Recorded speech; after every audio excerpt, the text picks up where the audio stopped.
ঠিক আছে, আমাদের কোন নেতা আছে নাকি? আমাদের কোন নেতা আছে নাকি?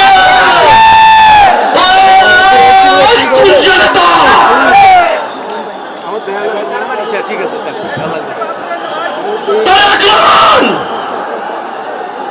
আরে ভাই, আমাদের কোন নেতা আছে নাকি?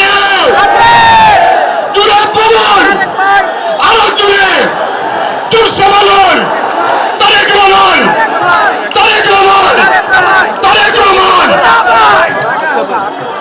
তারেক রহমানের আগমন শুভেচ্ছা ও সমর্থন সিলেটবাসীর পক্ষ থেকে লাল গোলাপ শুভেচ্ছা।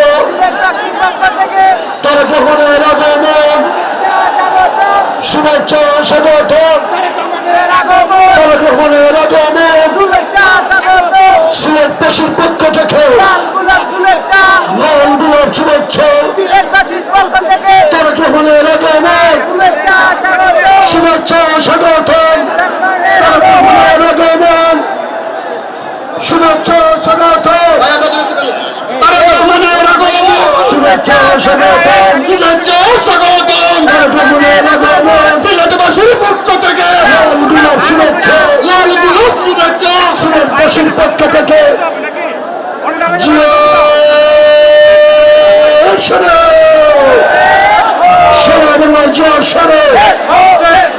সিলেটবাসীর পক্ষ থেকে তারেক রহমানের আগমন শুভেচ্ছা স্বাগতম।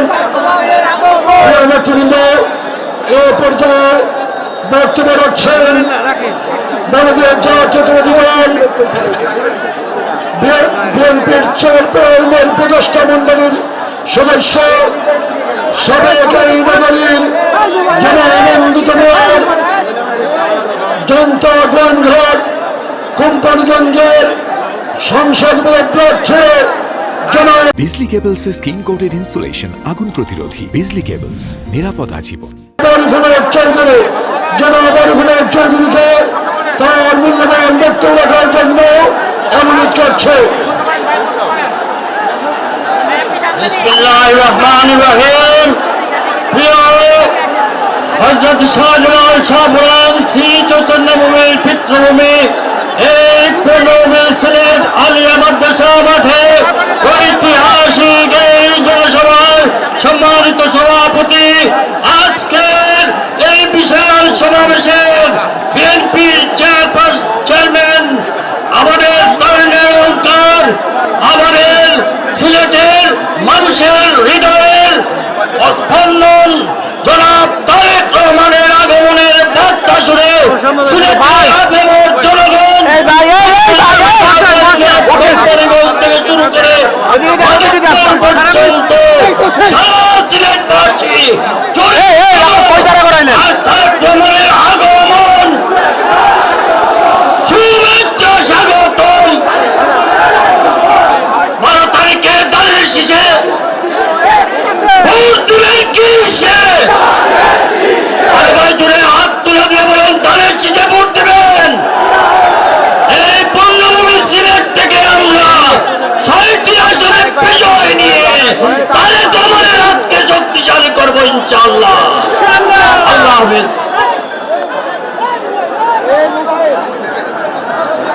আমার মার্কা আছে, মার্কা আছে, সিলেটবাসীর মার্কা আছে, দেশবাসীর মার্কা আছে, শহীদের মার্কা আছে, মরহুমা মা বেগম খালেদা জিয়ার মার্কা আছে, আমাদের চেয়ারম্যান জনাব তারেক রহমানের মার্কা আছে।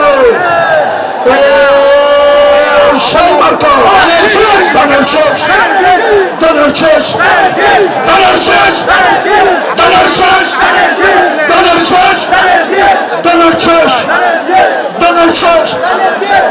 এই পর্যায়ে বক্তব্য রাখার জন্য অনুরোধ করছে সিলেটের গণমানুষ, সিলেটের গণমানুষ সম্মত ওই সিলেটের জনপদের অত্যন্ত প্রিয় নেতা, সিলেট মর্যাদাপূর্ণ এক আসনের বিএনপির মনোনীত প্রার্থী বিএনপির চেয়ারম্যানের সম্মানিত উপদেষ্টা মন্ডলীর সদস্য জনাব খন্দকার